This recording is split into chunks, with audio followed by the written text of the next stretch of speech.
April 2026 Employment Law updates statutory sick pay. There are changes coming into force throughout the UK next month in relation to statutory sick pay, and there are two things in particular to take note of.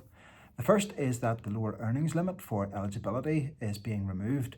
So currently an employee has to be receiving at least £125 per week in wages to be eligible for statutory sick pay.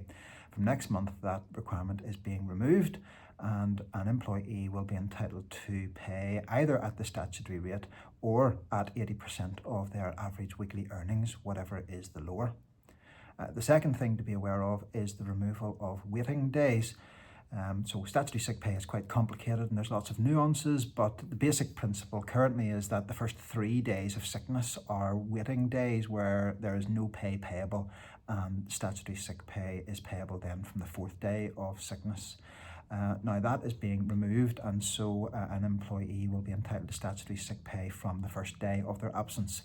So from next month, an employee off work with just 1 day of sickness absence will be entitled to statutory sick pay in relation to that day of absence. So that's going to involve increased cost for employers because statutory sick pay will be payable for occasional a day or two of sickness absence here and there, and that is not reclaimable from the government through your payroll. So employers should take note of that and should take steps to review their attendance and absence management procedures and remove any reference to waiting days or earnings thresholds from sickness absence or sick pay policies.